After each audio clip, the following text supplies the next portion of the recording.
Bien-aimés, la série continue. Dieu nous fait toujours faire voir des choses nouvelles. Amen. Bien-aimés, ce n'est pas donné à n'importe qui. Vous savez que cette année, le Seigneur nous a vraiment visités. Amen. Amen. Et là, je vais vous présenter quelqu'un qui vient de loin. Amen, amen. Amen. Mais lui, il va s'effacer tout à l'heure. Mais c'est Jésus-Christ qui va s'élever dans cette année. Amen. Amen, amen. Amen. Sois prudent. Sois concentré. Prépare ton cœur. Bien-aimé, cette personne vient de loin. Il est là avec son épouse. Et c'est pour nous vous inviter, bien-aimé, Sébastien.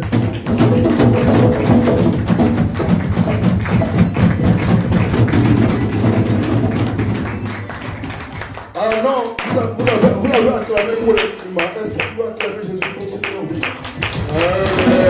Amen. Amen. Bien-aimé, quand vous voyez ce couple, vous avez vu Jésus. Amen, amen. Amen. Quand vous voyez ce couple, ce n'est pas eux que vous voyez, c'est Jésus qui vous voyez. Amen, amen. Amen. Et Jésus les a mandatés pour vous. Amen, amen. Amen. Je ne dis rien, je vais leur donner le micro, eux-mêmes ils vont se présenter. Amen, amen. Amen. Voilà. Bonjour à tous, bonjour mes frères et sœurs. Déjà, je vais demander à mon épouse de prier pour moi, afin de laisser le Saint-Esprit la place. Saint-Esprit, nous nous effaçons devant toi. Nous nous inclinons devant ta face. Saint-Esprit, je te remets ton serviteur Sébastien entre tes mains. Je prie que la chair se taise, afin que ton esprit seul prenne le contrôle de tout ce qu'il va faire, de tout ce qu'il va dire, ne vienne pas de lui-même, mais de ton Saint-Esprit, afin que ton peuple soit consolé, afin que ton peuple soit édifié par ta parole qui est le chemin, la vérité et la vie. Seigneur, je prie que ton Saint-Esprit aplanisse tous les sentiers dans le nom de Jésus. Que toute la gloire te revienne au nom de Jésus. Amen. Amen. Amen.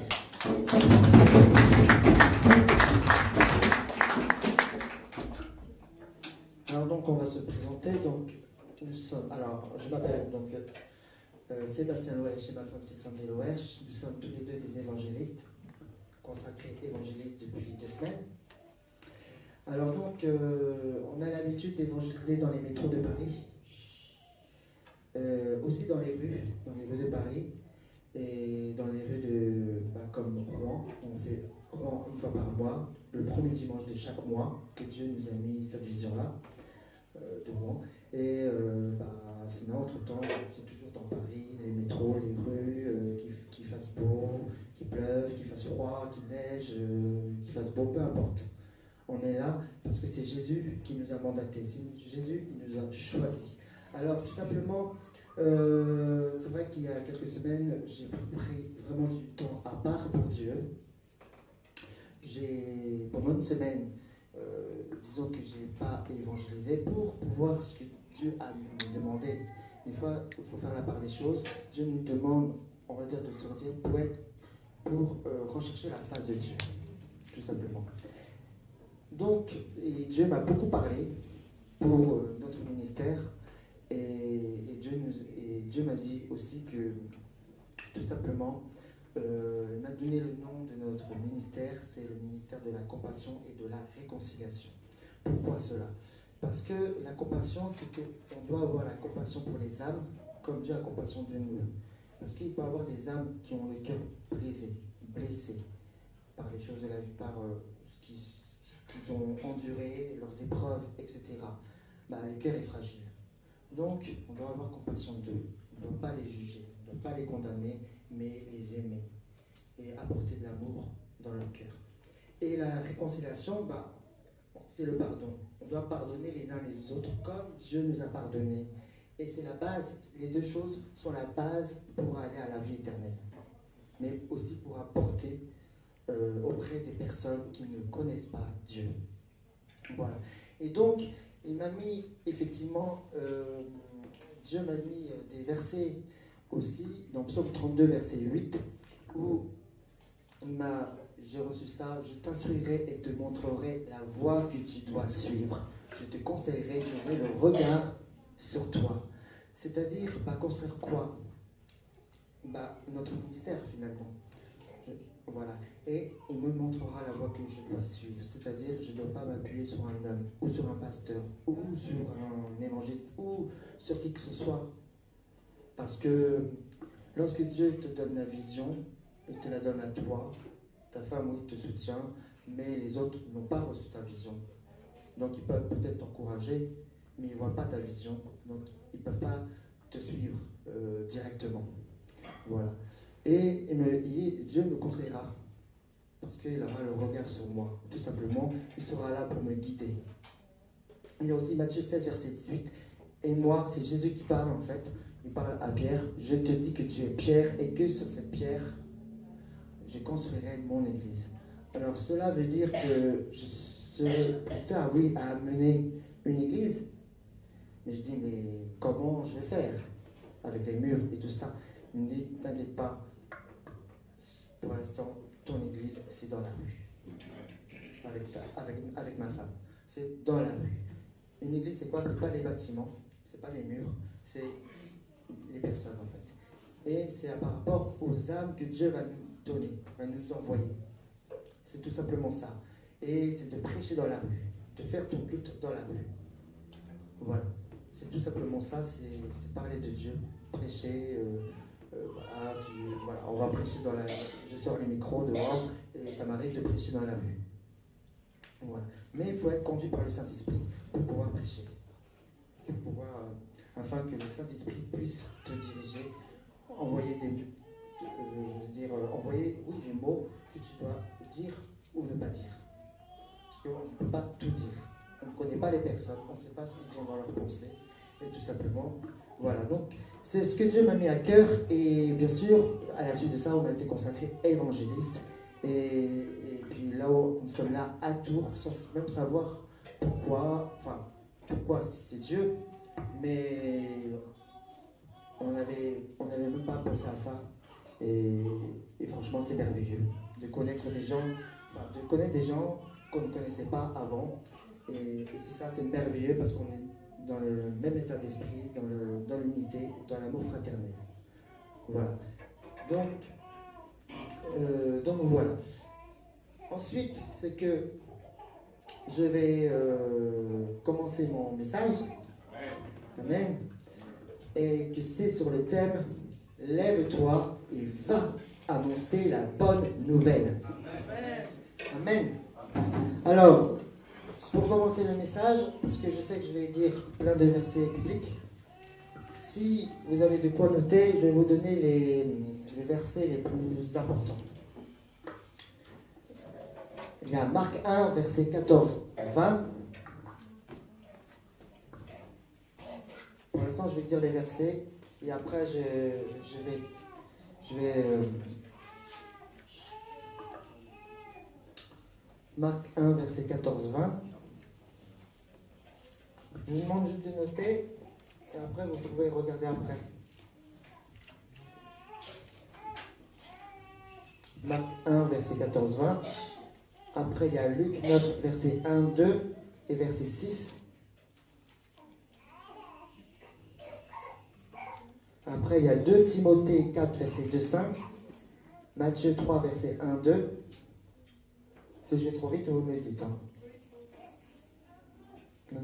Donc, 2 Timothée 4, verset 2, 5. Matthieu 3, verset 1, 2. 1 Corinthiens 9, verset 16, 19.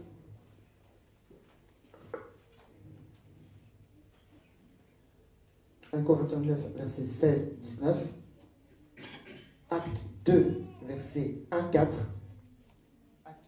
Acte 2, verset 1 jusqu'à 4. Et enfin, Acte 8, verset 4 à 6. Acte 8, verset 4 à 6. Est-ce que c'est bon? Voilà, ce sont les versets les plus importants. Je sais que je vais en dire peut-être d'autres aussi, mais que toute la place soit au Saint-Esprit. Voilà, c'est lui qui nous envoie. Et donc, je commence par Marc 1, verset 14-20. Ce sont bien sûr les premiers disciples de Jésus. Et en fait, on voit que Jésus n'avait pas beaucoup de disciples. On en avait 12 finalement. Mais pourquoi? Jésus savait ses disciples, il connaissait ses disciples, il les avait pris parce qu'ils étaient qualifiés pour annoncer la parole.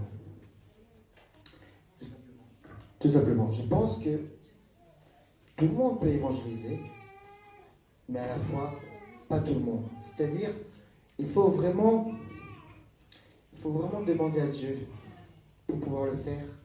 Parce que je pense qu'on arrive à un temps où il faut être qualifié pour parler de Dieu. On doit le faire, c'est comme on doit demander à Dieu de changer notre cœur. C'est les mêmes choses. On doit demander à Dieu, tout simplement. Alors, je vais lire ce passage. Après que Jean eut été arrêté, Jésus alla en Galilée. Il proclamait la bonne nouvelle du royaume de Dieu et disait: le moment est arrivé et le royaume de Dieu est proche. Changez d'attitude et croyez à la bonne nouvelle. Comme il marchait le long du lac de Galilée, il vit Simon et André, frères de Simon, qui jetaient un filet dans le lac. C'étaient en effet des pêcheurs. Jésus leur dit: suivez-moi et je ferai de vous des pêcheurs d'hommes. Aussitôt, ils laissèrent leur filet et le suivirent.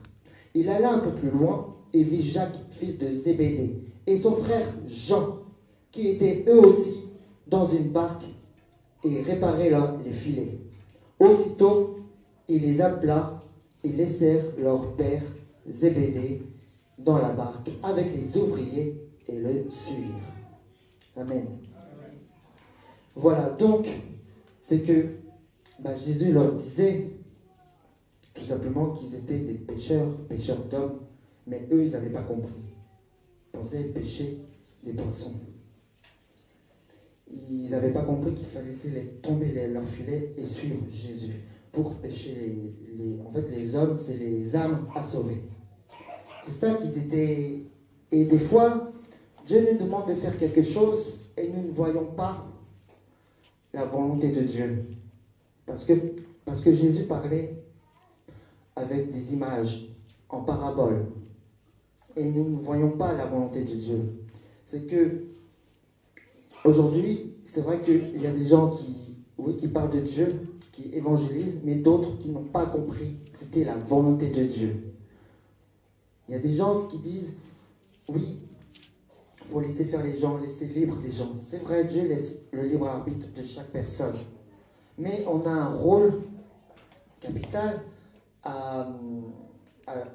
si je peux dire, à jouer devant Dieu. Enfin, à jouer, mais on ne s'amuse pas. C'est un rôle à faire, plutôt, devant Dieu.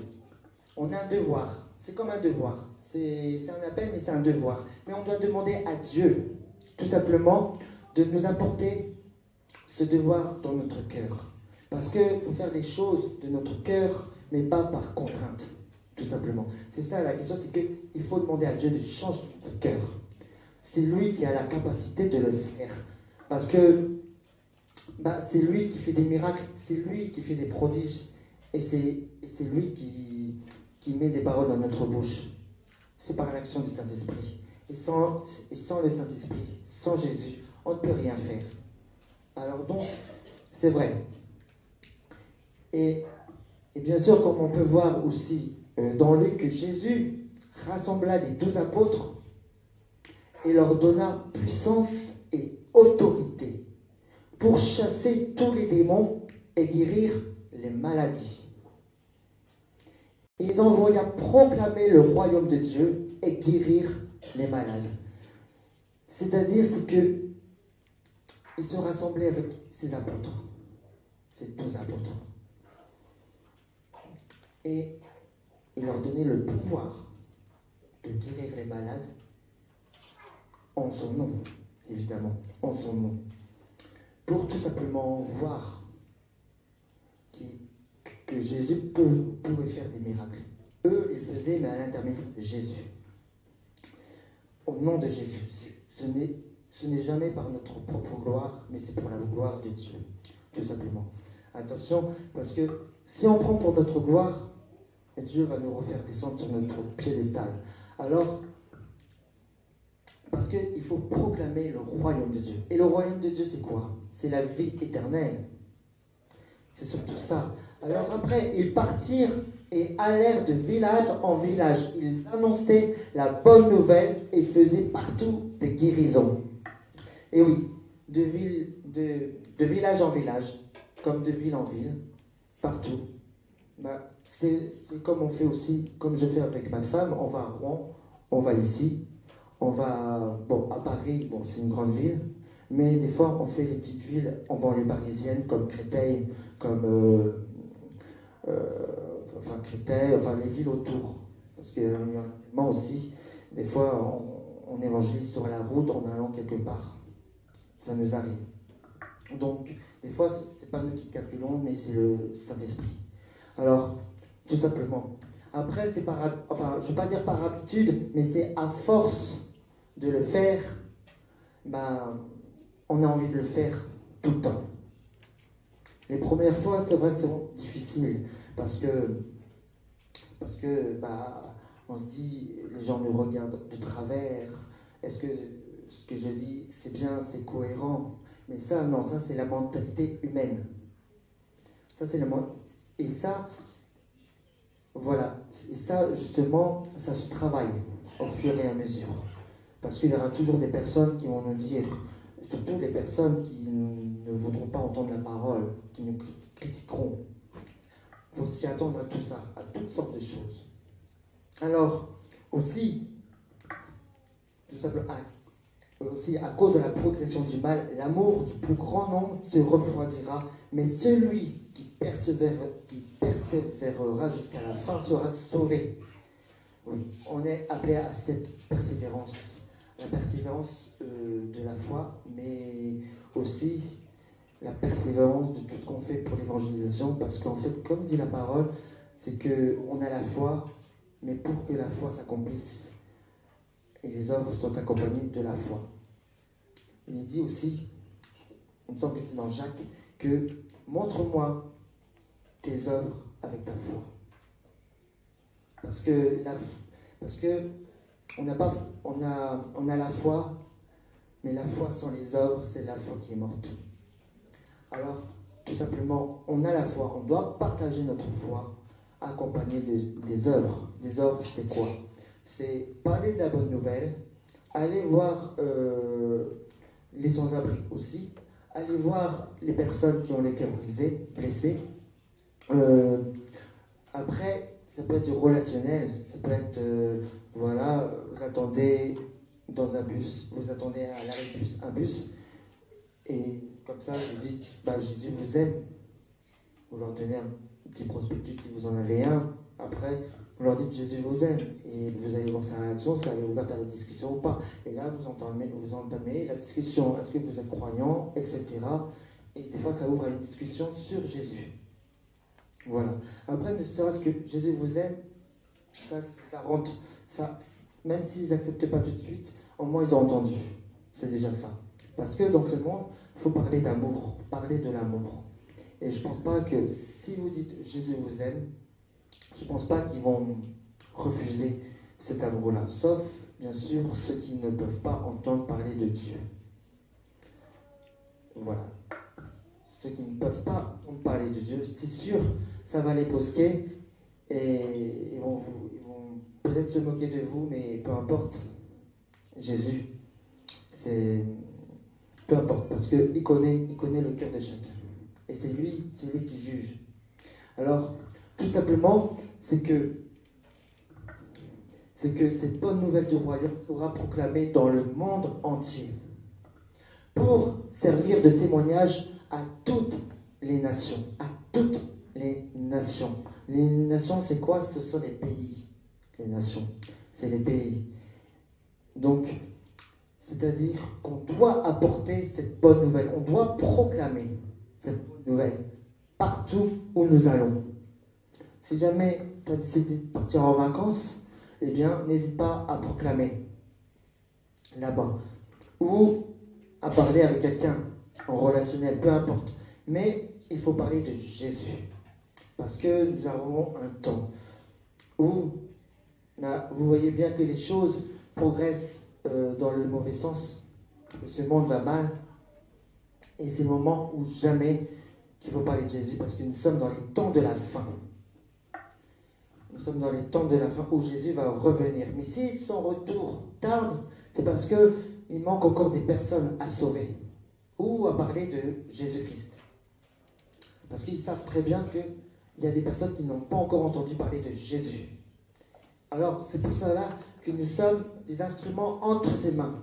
On doit proclamer cette bonne nouvelle du royaume, que Jésus est mort pour chacun d'entre nous, mais qu'il est ressuscité d'entre les morts, qu'il a vaincu la mort et qu'il a pris la conséquence de nos péchés.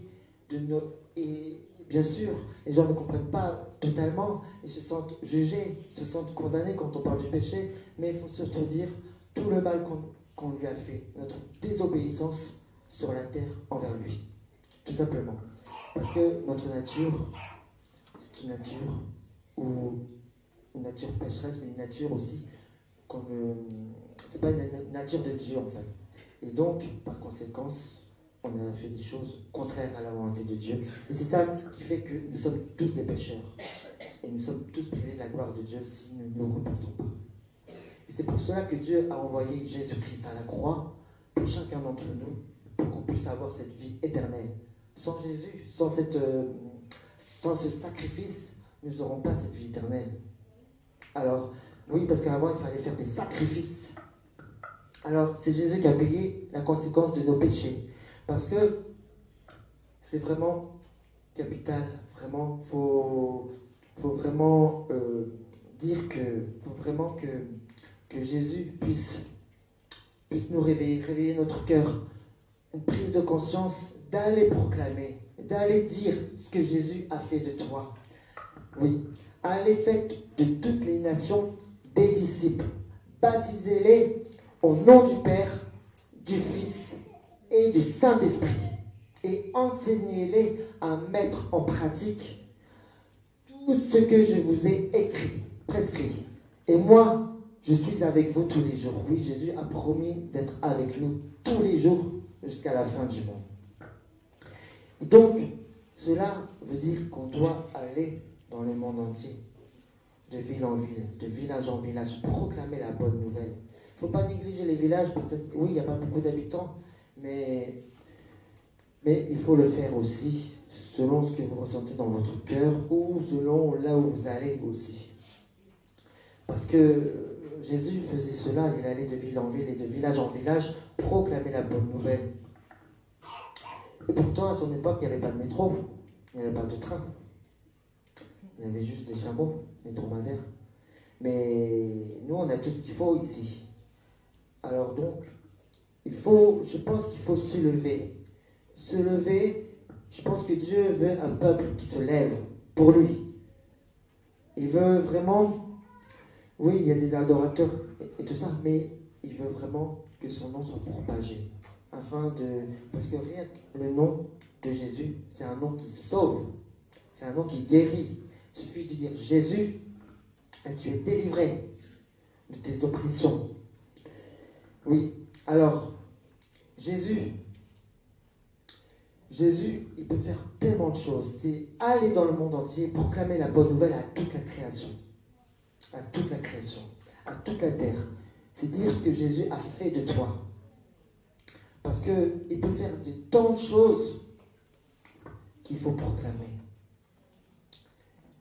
Il peut faire. Par la puissance des signes et des prodiges et par la puissance de l'Esprit de Dieu. Ainsi, depuis Jérusalem et en rayonnant jusqu'en Illyrie, j'ai abondamment propagé l'évangile de Christ.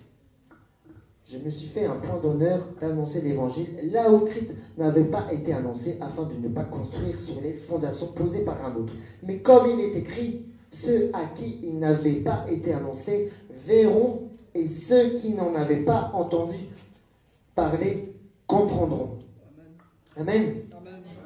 C'est-à-dire qu'il faut être sérieux dans l'évangélisation, d'annoncer l'évangile. Oui. Et en fait, il faut aller là où personne n'est allé. Parce que si tout le monde va au même endroit, qui va aller dans l'endroit où cela n'a pas été annoncé? C'est tout simplement, c'est pour ça que il faut être dans l'unité. Dans l'unité, c'est très important. Voilà. On n'est pas là en compétition pour écraser son frère ou sa sœur, mais on est là juste pour accompagner, pour compléter, si je peux dire, pour compléter ce que Dieu nous a appelés. Il faut y aller là où personne n'a annoncé. Et c'est où? C'est dans les petites villes, parce que je pense que maintenant dans les grandes villes, il y a pas mal de personnes qui évangélisent. Et tout simplement, on peut le faire. Parce que il faut le faire. Parce que après, les personnes vont comprendre, à force que les gens se lèvent, à force que les évangélistes se lèvent, parce que oui, nous sommes tous appelés à être des évangélistes. Vous ne le savez peut-être pas encore, mais c'est la réalité. Alors, parce que Paul disait beaucoup cela, qui, lui, il annonçait, il n'avait pas peur, il était emprisonné aussi, mais il évangélisait aussi jusqu'à la fin de sa vie.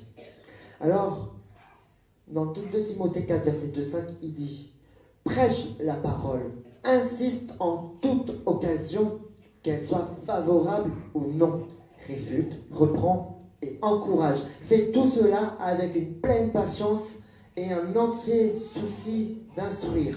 En effet, un temps viendra où les hommes ne supporteront pas la saine doctrine. Au contraire, ayant la démangeaison d'entendre des choses agréables, ils se donneront une foule d'enseignants conformes à leurs propres désirs. Ils détourneront l'oreille de la vérité et se tourneront vers les fables. Mais toi, sois sobre en tout, supporte les souffrances, accomplis la tâche d'un évangéliste, remplis bien ton ministère. Et oui, c'est pour ça que vous ne savez pas encore, mais on a tous le ministère d'évangéliste. Dis à ton voisin ou à ta voisine, sois un évangéliste. Amen. Il faut proclamer pour que ça se réalise. Voilà. Amen. On est là pour que Dieu, il voulait nous réconcilier avec lui. Mais nous, on doit apporter le message de cette réconciliation. Voilà. Amen. Donc, tout simplement, peu importe où tu es, vas-y, tu peux avoir la capacité de prêcher. Il suffit de demander à Dieu. Demande à Dieu. Voilà, parce qu'il dit aussi, insiste. On doit insister, mais pas forcer. C'est deux choses différentes. Insiste, c'est d'apporter le message. Et forcer, c'est vouloir en la personne, pousser à la personne à faire ça. Tu dois faire ça, tu dois faire ça. Non, c'est pas ça. C'est insiste, c'est parler publiquement. Voilà. Peu importe les oppositions qu'on peut avoir, on peut avoir des oppositions. Voilà, ça arrive que des fois, dans la rue, moi j'ai pas encore connu ça, gloire à Dieu, mais il y a des évangélistes qui ont connu ça avec le micro, qui vont, que la police les arrête juste le temps de leur identité, puis après ils les relâchent. Mais ça, faut pas avoir peur parce que on ne pourra pas aller en prison pour ça, voyons. Non, c'est juste contrôle d'identité, mais ça peut être un piège du diable pour nous faire peur d'évangéliser. Et on ne doit pas avoir cette peur-là. Parce qu'on ne doit pas considérer notre vie précieuse lorsqu'on évangélise. Oui, notre vie est précieuse parce que Dieu nous a rachetés. Et notre vie est précieuse, mais lorsqu'on parle de Jésus, comme c'est Jésus qui a notre vie dans ses mains, on ne doit pas avoir peur. On ne doit pas considérer comme précieuse. C'est la parole qui dit aussi ça. Alors, soyons des évangélistes. Comme Jean-Baptiste, lui, il prêchait dans le désert. Comme dans Matthieu 3, versets 1 et 2, où il dit à cette époque-là, parut Jean-Baptiste, qui prêchait dans le désert et disait « Changez d'attitude car le royaume des cieux est proche. » Amen. Amen. Donc, c'est-à-dire, voilà, ils allaient parler, ils disaient toute la vérité en fait. Donc, et ils prêchaient dans le désert.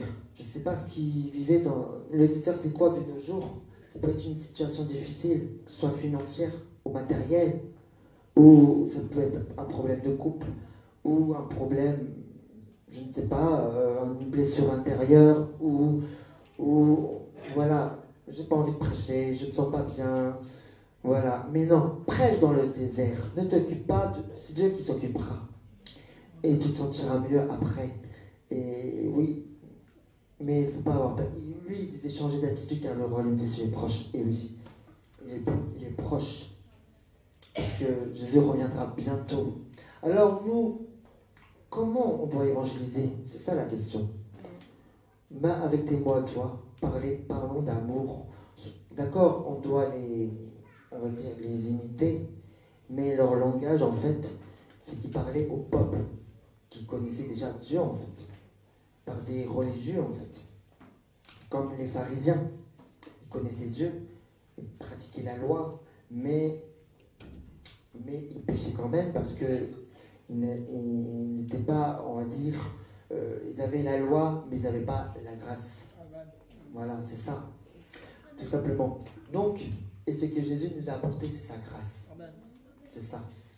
Et même les pharisiens disaient à Jésus, pourquoi tu guéris un malade le jour du Shabbat? Pourquoi c'était interdit? Mais Jésus disait que lorsque quelqu'un avait besoin, qu'il le faisait, peu importe si c'était le jour du Shabbat ou un autre jour. Il ne calculait pas ça en fait. C'était selon le Saint-Esprit. Et nous, c'est pareil. Lorsqu'on évangélise, on peut évangéliser un dimanche. D'ailleurs, nous, on le fait une fois par mois, chaque premier dimanche du mois. Pourquoi le dimanche? C'est Dieu qui m'a mis ça à cœur. Voilà, le dimanche, on y va. Parce que peut-être que les gens sont plus dehors, les gens ne travaillent pas. Et donc, c'est ce que Dieu nous a mis. Alors oui, il y a l'église, on doit se restaurer dans l'église, on doit recevoir. Mais si on reçoit tout le temps sans rien donner, où on va donner? Où ça? Donc tout simplement, oui, on est là pour recevoir, mais après, va annoncer ce que tu as entendu. Voilà. Alors, Jésus disait à ses disciples, si quelqu'un veut être mon disciple, qu'il renonce à lui-même, qu'il se charge de sa croix et qu'il me suive chaque jour. Celui qui voudra sauver sa vie la perdra, mais celui qui la perdra à cause de moi la retrouvera. Que servira-t-il à un homme de gagner le monde entier s'il perd son âme? Tout simplement, Jésus, il est venu pour nous expliquer un mode de vie. Voilà, Dieu n'aide pas au caprice des personnes. Dieu n'est pas sentimental, il ne fait pas de favoritisme. D'ailleurs, il n'y a pas de favoritisme pour Dieu, envers Dieu. Il ne fait pas ça. Il n'y a pas tout ça. Lui, c'est, voilà, c'est catégorique. Et personne ne peut y échapper. Personne ne pourra y échapper. Comment dire, c'est quand on dit renoncer à soi-même, ce qui signifie perdre les droits sur notre propre personne. Alors, pour marcher à sa suite. Ça paraît peut-être simple, mais pas tout de suite, parce que... Alors, peut-être qu'on se dit on est timide pour annoncer, mais sache que la timidité ne vient pas de Dieu. Dieu ne nous a pas fait un esprit de timidité, mais de force et de sagesse. Amen. Amen. Voilà. Je pense qu'on a, sans juger qui que ce soit, mais je pense qu'on a un petit peu d'orgueil, plus ou moins. Et on fait attention aux têtes des personnes, le regard des gens, surtout dans le métro de Paris. Bon, peut-être qu'ici, je ne sais pas s'il y a quelqu'un qui connaît les métros de Paris, mais lorsqu'on rentre dans un métro de Paris, Des fois, ça ne donne pas envie d'annoncer la parole de Dieu, parce que les têtes sont braquées, ils lisent leur journal. Et c'est vrai que dans mes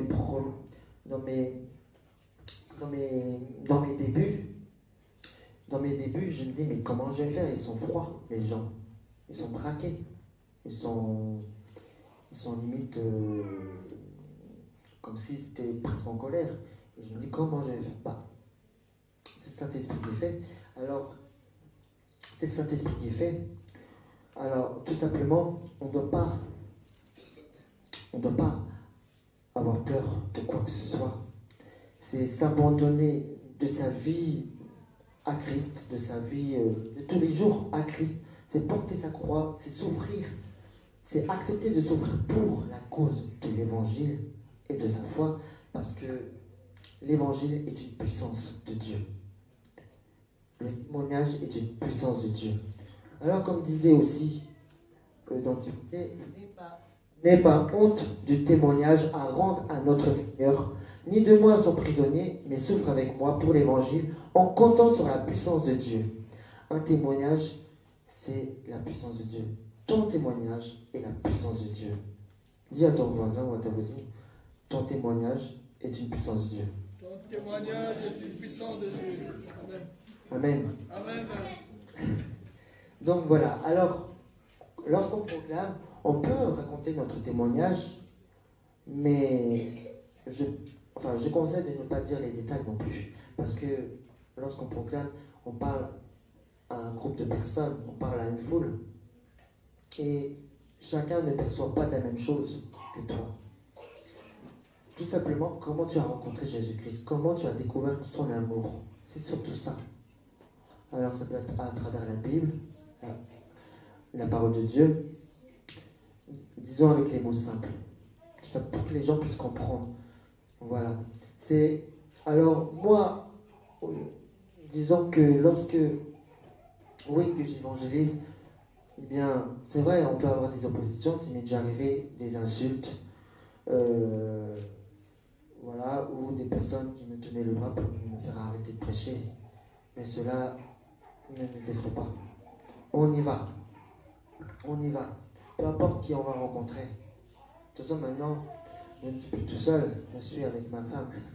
Alors, les deux n'en font qu'un, mais avec le Saint-Esprit, ça en fait beaucoup plus que ça. Amen. Alors, même si tu y vas tout seul, parce qu'au début, avant d'être marié, je le faisais tout seul, je le faisais aussi tout seul. On le faisait dans un groupe d'évangélisation, mais ça m'est déjà arrivé de le faire tout seul. Et lorsque tu es tout seul, tu n'es pas tout seul, tu es avec le Saint-Esprit. Voilà. Ça m'est arrivé un soir d'Halloween de le faire tout seul. Voilà. Et comment je vais faire? Ils ont des masques qui font peur. Comment je vais faire pour annoncer? Bah, j'ai annoncé l'amour de Jésus au masque au plus horrible, si je peux dire. Voilà, des Dracula et tout ça. Et ils me regardaient avec le nerf comme ça, comme s'ils allaient me sauter dessus. Mais au nom de Jésus, j'ai pas eu peur. Ce n'est que de la tribulation. Et le diable, des fois, quand il veut te faire peur, des fois, tu es mort de rire parce que c'est des petites perturbations. Comme des fois, lorsqu'on prie, des gars qui s'agitent autour de nous, qui sont un peu, on va dire, qui sont petites de l'alcool, des choses comme ça, mais qui vont pas faire de mal, en fait. C'est juste pour te perturber. Et on voit ça, c'est vrai, c'est spirituel. Mais on ne doit pas avoir peur, parce que l'évangile est une puissance de Dieu, parce que c'est ce que Dieu nous a mandaté, c'est ce que Dieu nous a mis dans notre cœur, c'est la volonté de Dieu. Et on ne doit pas passer à côté de cette volonté, parce que si on n'entend pas la voix de Dieu, si on ne l'écoute pas, c'est-à-dire il voulait t'utiliser pour ça, mais si tu ne veux pas, ou tu n'entends pas, il va utiliser quelqu'un d'autre pour le faire. Parce que nous sommes tous un instrument entre ses mains. Voilà. On est précieux à ses yeux, c'est vrai. Mais si on n'a pas écouté Dieu, même pour moi, hein, si je n'ai pas écouté Dieu pour quelque chose, il va utiliser quelqu'un d'autre pour le faire. Voilà. On est tous à cette ancienne. Alors, oui, comme comme dans Romains disait, je n'ai pas honte de l'évangile, c'est la puissance de Dieu pour le salut de tout homme qui croit. En effet, c'est l'évangile qui révèle la justice de Dieu par la foi, et par la foi, comme cela est écrit, le juste vivra par la foi. Amen. Voilà, donc l'évangile, c'est la puissance de Dieu. On doit, je pense, avoir une connaissance de la Bible, de la parole de Dieu, pour pouvoir proclamer. Je pense qu'on doit, c'est même sûr, on doit se servir au moins ne serait-ce qu'un verset ou deux pour pouvoir soit faire un message ou soit le mettre dans le message. Comme Jésus est le chemin, la vérité et la vie. Ça, c'est une des bases où Jean 3,16, que Dieu a tant aimé le monde qu'il a donné Jésus-Christ, son Fils unique, afin que quiconque croit en lui ne périsse pas, mais qu'il ait la vie éternelle. À force de le dire, tu vas l'apprendre par cœur, si tu ne le connais pas. Mais là, ce sont des versets où je pense que chaque personne, chaque chrétien devrait le connaître par cœur. Voilà. Donc, c'est que on doit apporter cette vérité, cette justice. On doit prêcher avec puissance et autorité, mais avec vérité. Dire la vérité, mais c'est vrai que quand les évangélistes de la Bible disaient « repentez-vous », c'est vrai que ça peut être dur pour les gens, ou « repentons-nous », mais moi je préfère ce mot-là que « réconcilions-nous avec Dieu ». Ça passe beaucoup mieux. C'est moins dur. Réconcilions-nous, parce qu'il est venu se réconcilier avec le monde. Et c'est, voilà, ou pardonnons-nous à Dieu. Voilà, il y a plusieurs mots qui veulent dire la même chose, mais il faut être subtil. Comme le diable est subtil avec nous.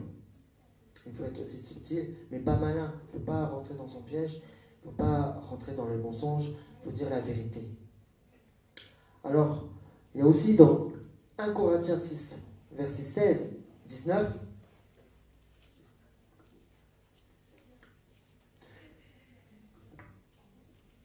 si j'annonce l'évangile, il n'y a pour moi aucun sujet de fierté, car c'est une nécessité qui m'est imposée.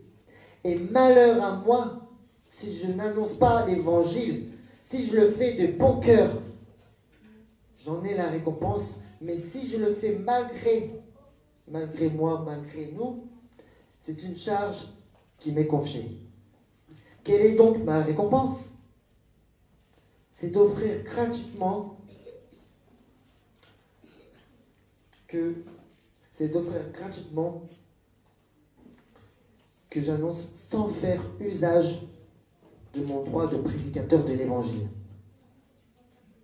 En effet, bien que libre vis-à-vis de tous, je ne suis pas fait l'esclave de tous afin de gagner le plus grand nombre.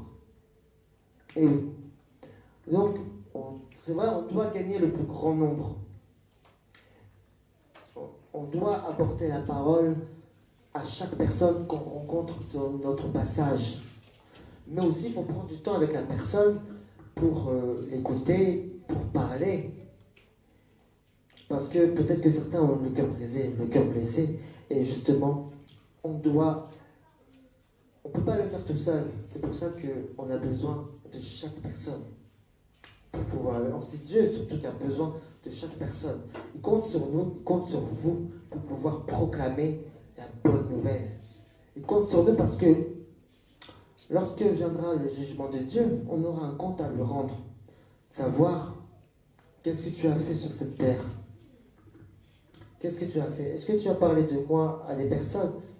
Après, on ne t'occupe pas de savoir si la personne est réceptive ou pas. Parce que lui, s'il a refusé Jésus, il aura un compte aussi à rendre à Dieu. Et Dieu lui dira, je t'ai envoyé des messagers, tu as refusé la parole. Donc, c'est lui. Il ne faut pas s'occuper si la personne est réceptive ou pas. Voilà. Donc, tout simplement, gardons le bon combat de la foi. Comme Paul, c'est un exemple aussi. Il faut courir pour un seul but, pour le but c'est quoi? Eh bien, c'est annoncer la parole, c'est la persévérance de l'évangile, d'un évangéliste, c'est la persévérance. Peu importe, c'est vrai qu'il y aura des turbulences, qu'on va souffrir pour l'évangile, qu'on va souffrir pour la cause de Jésus, pour la cause de l'évangile, parce que Jésus a souffert pour nous. Donc, ce qu'il a vécu, on va le vivre aussi. On va le vivre aussi. Pas comme lui, c'est sûr. On ne sera pas crucifié comme lui, mais on aura des souffrances plus ou moins semblables. Des insultes, peut-être des crachats, peut-être... après, je ne sais pas. Après, tout dépend du pays où on est aussi. Voilà. Alors, voilà, occupons-nous des affaires de Dieu avant. Comme il dit, recherchez d'abord le royaume de Dieu et toute sa justice, et toutes choses vous seront données ensuite. Amen. C'est comme aussi, il y a aussi dans l'Ancien Testament qui dit, c'est un peu semblable, fais de l'Éternel tes délices et il te donnera ce que ton cœur désire. Voilà, c'est-à-dire qu'il faut le mettre à la première place. Mais à la première place, c'est pas simplement, oui, la prière, la parole de Dieu, mais c'est aussi de mettre sa foi en action. D'y aller dans les rues ou dans les métros, ou peu importe ce que Dieu t'a mis à faire. Hier, d'ailleurs, c'est la première fois que j'ai prêché dans le bus. Comme le bus est assez long, j'ai prêché, on me dit vas-y, va prêcher. Et à Paris, on ne peut pas faire ça. Il faut demander au conducteur si on veut prêcher ou pas, sinon c'est dehors. Dans le bus, je parle. Et on n'a pas des longs bus aussi comme ça. Voilà. Donc j'étais ravi aussi. Et même nous, on apprend aussi, il y a des choses nouvelles quand on va dans une autre ville, on apprend parce que c'est différent de Paris. Et c'est pour cela que Dieu nous a mandaté, par exemple pour Tours, pour ici, ou pour une autre ville demain. On ne sait pas. Et les évangélistes, ils voyagent en mission, on va dire. Ils ne voyagent pas en vacances. C'est pas le club bizarre non plus. Donc, on est là en mission pour un seul but, pour le royaume de Dieu. Alors, tout simplement, moi je dis que lorsqu'on y va, il faut y aller, on a reçu quelque chose, un enseignement, on doit apporter l'enseignement. Voilà, c'est l'évolution biblique, c'est l'évolution que Dieu veut pour nous. Parce qu'on nous enseigne, après c'est à nous d'enseigner ceux qui n'ont pas été enseignés. Voilà. Alors dans Actes 5, verset 42, et chaque jour dans le temple et dans les maisons, il ne cessait pas d'enseigner et d'annoncer la bonne nouvelle de Jésus le Messie. Et il ne cessait pas. C'est-à-dire, pour eux, c'était capital. Ils faisaient ça du matin au soir. Ils le faisaient en tout temps, tout le temps. Ils enseignaient la bonne nouvelle. Ils annonçaient la bonne nouvelle de Jésus. Et pourtant, Jésus, il n'a pas encore fait le sacrifice. Si, dans Actes, il avait déjà fait. Pardon. Dans Actes, c'est après, après la Pentecôte. Alors, on va regarder aussi dans Actes 2, versets 1 à 4.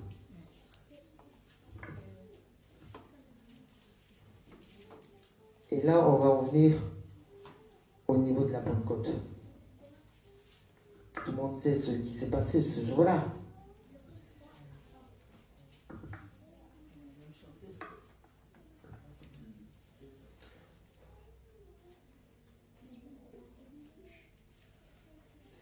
Acte 2, verset 1, 4. Quand le jour de la Pentecôte arriva, et ils étaient tous ensemble au même endroit, tout à coup, il vint du ciel un bruit comme celui d'un vent violent qui remplit toute la maison où ils étaient assis. Des langues qui semblaient de feu leur apparurent, séparées les unes des autres. Elles se posèrent sur chacun d'eux. Ils furent tous remplis du Saint-Esprit et se mirent à parler en d'autres langues, comme l'Esprit leur donnait de s'exprimer. Oui, c'est-à-dire, ils étaient réunis dans un même endroit pour être remplis du Saint-Esprit. ils avaient tous reçu le Saint-Esprit, la manifestation du Saint-Esprit. Et en fait, ils parlaient des langues qu'ils ne connaissaient pas, qui ressemblaient à leur langue d'enfance, en fait, finalement. Et en fait, et après, qu'est-ce qui s'est passé après ça? Ils sont partis proclamer et guérissaient des malades. Ils faisaient des prodiges au nom de Jésus-Christ, évidemment. Ils faisaient tout ça. Alors, cela veut dire que on peut être réunis aussi, on peut prier aussi, mais tout simplement, on doit avoir quotidiennement notre intimité pour Dieu, notre temps de prière, notre temps biblique. On doit avoir une vie de sanctification pour pouvoir annoncer la parole, pour être efficace. Parce que lorsqu'on va y aller, si nous ne sommes pas remplis du Saint-Esprit, ça va être dit comme un enseignant de la loi, comme un professeur.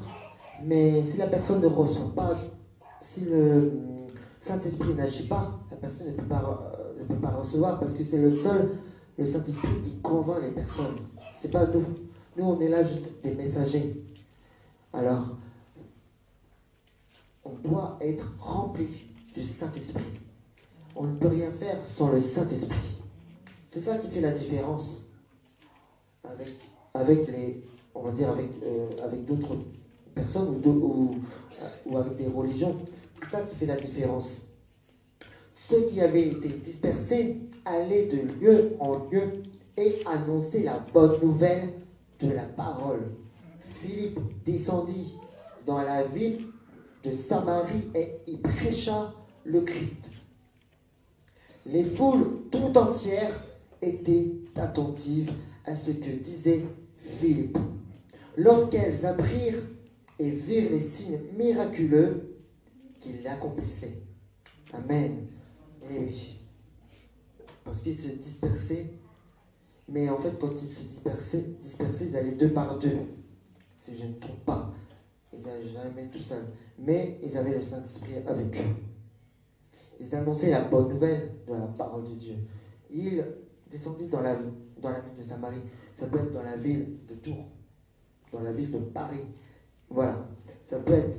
Et prêcha le Christ. Il prêcha le Christ qui est ressuscité. On doit prêcher la croix.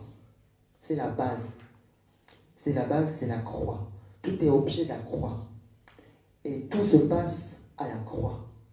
Pour la vie éternelle. Parce que Jésus,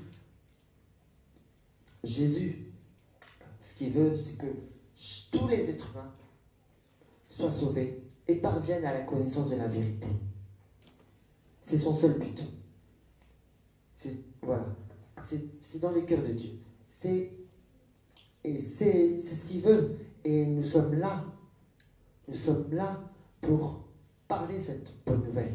Nous sommes là parce que on a reçu un témoignage. On a reçu l'amour de Jésus-Christ. On a reçu cette lumière en nous. On doit faire briller cette lumière dans les ténèbres. On doit faire briller cette lumière dans les ténèbres. Alors donc, dans Acte 8, verset 25, après avoir rendu témoignage et prêché la parole du Seigneur, Pierre et Jean retournèrent à Jérusalem, annonçant la bonne nouvelle dans beaucoup de villages des Samaritains. Tout simplement, voilà, on doit porter cette bonne nouvelle dans les villes et villages, dans les endroits où Dieu nous envoie. Voilà, parce que proclamons l'évangile partout où nous allons, soyons des évangélistes. Amen. Pour cette réconciliation que Dieu nous a mis, que Dieu nous a mandaté. Amen, alléluia. Alors donc, tout simplement, s'il y a des gens qui se sentent interpellés, vous pouvez vous lever, je vais prier pour vous. Ou vous pouvez rester assis, peu importe. En tout cas, je vais prier. Peu importe, comme vous voulez, vous êtes libre. En tout cas, si vous avez reçu dans votre cœur, allez-y le faire. Soyons sincères avec Dieu, parce que lui, il voit notre cœur. Voilà, tout simplement, ne soyons pas comme les pharisiens le font, comme des hypocrites. Soyons vrais avec Dieu. Et tout ce qu'on fait, c'est pour Dieu et non pas les hommes.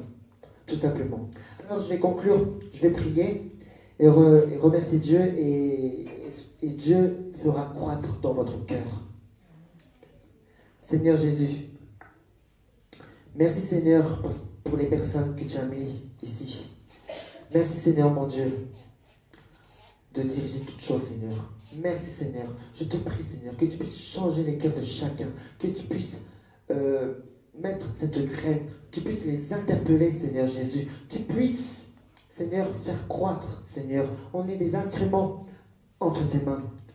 Alors Seigneur Jésus, je te demande de les utiliser puissamment. Saint-Esprit, utilise-les Seigneur. Parce qu'ils sont à Tours, ce n'est pas pour rien. Tu les as mis à Tours parce que tu les as mandatés. Alors Saint-Esprit, je te mets le souffle de vie, je te mets cette puissance, cette autorité dans leur cœur, afin qu'ils puissent propager ton amour, la vie éternelle. Au nom du Seigneur Jésus-Christ. Amen. Alléluia. Amen.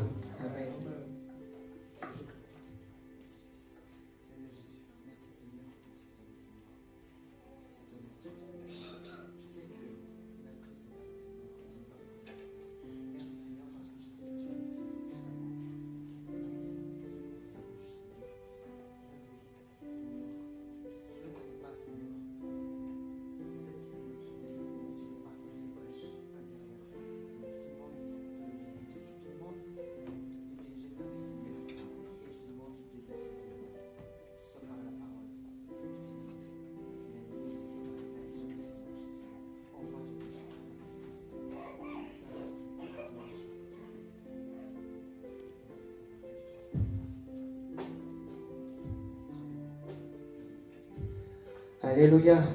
Levez-vous, levons-nous pour Jésus-Christ. Lève-toi et va annoncer la bonne nouvelle du royaume de Dieu. Soyez bénis. Merci beaucoup. Mais que la volonté de Dieu se fasse partout où nous allons. Apportons la bonne nouvelle, l'amour de Jésus-Christ. L'amour rayonne dans notre cœur. On doit le partager. On ne doit pas être des égoïstes, mais on doit le partager. Partageons notre foi, l'amour de Jésus-Christ. Alléluia. Alléluia. Que cela reste dans votre cœur.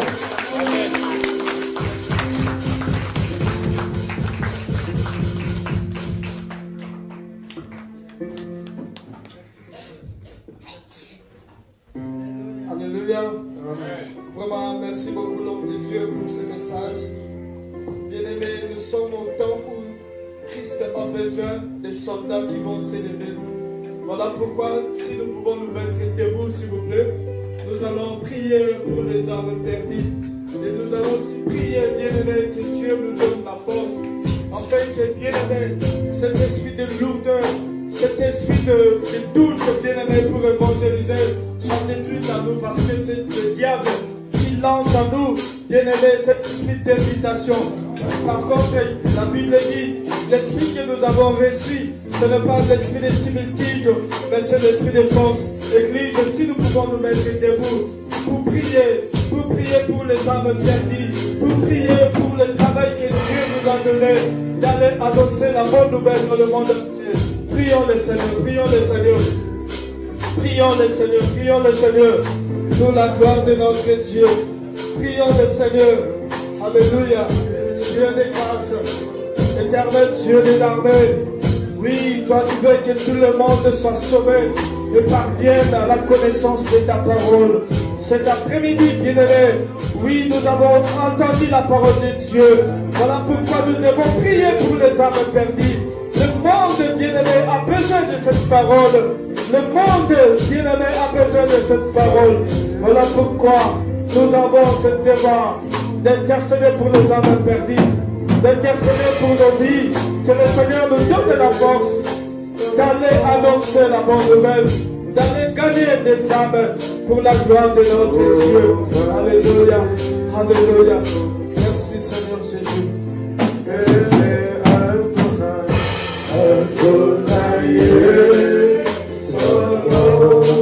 Alléluia. Oh, éternel. Pour les âmes perdues, pour ceux qui sont en chemin, dans les lieux du diable. Sauve nos bien-aimés. Oh Seigneur, par ton esprit puissant, oh, que les âmes soient sauvées, que les captifs soient délivrés, que les condamnés soient délivrés. Oh, alléluia, alléluia. Nous te prions, Seigneur, pour nos vies. Donne-nous la force à nous lever. Donne-nous la force à nous lever pour annoncer ta bonne nouvelle. Alléluia. Alléluia. Alléluia.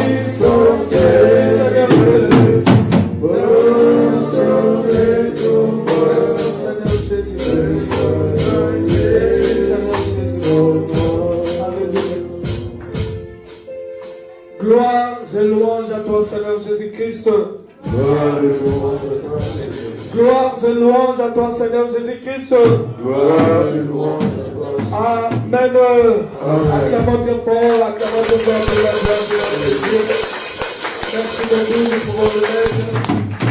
Merci, merci. Bien-aimé, c'est vraiment très important. Nous avons reçu le message d'interpellation, bien-aimé. Bien-aimés, croyez-moi, l'église n'est pas les quatre coins du mur. Mais l'église, nous devons sortir. Car la définition de l'église, c'est hors du système D. Nous devons sortir pour annoncer la bonne nouvelle. Oh, bien-aimés, la Bible dit l'esprit que nous avons reçu n'est pas l'esprit de timidité, mais nous avons reçu l'esprit de force. Bien-aimés, nous devons nous lever. Le monde est dans les chaos. Le monde est dans les ténèbres. C'est nous qui devons apporter la lumière. Parce que la lumière est en nous. Nous avons reçu le Dieu de la lumière. Et nous devons communiquer cette lumière. Oh bien-aimé, j'étais vraiment très béni au travers de ce message. Et ça m'a aussi révolutionné à comprendre combien j'ai un grand devoir. Bien-aimé, nous sommes enrôlés dans l'armée de Dieu. Un soldat bien-aimé a un devoir d'aller libérer les captifs, d'aller libérer ceux qui sont pris en otage. Beaucoup des âmes sont prises en otage. Bien-aimés, nous devons nous lever dans les drames, dans les bus, partout où nous devons nous trouver. Nous devons annoncer que Jésus-Christ est Seigneur. Jésus les aime, bien-aimés. Nous avons reçu cette grâce. Nous devons aussi communiquer cette grâce aux autres. Pas mal de gens, bien-aimés, périssent dans le péché, dans l'homosexualité, dans de magie, dans des pratiques qui ne glorifient pas le Seigneur, dans des sectes, dans des religiosités, des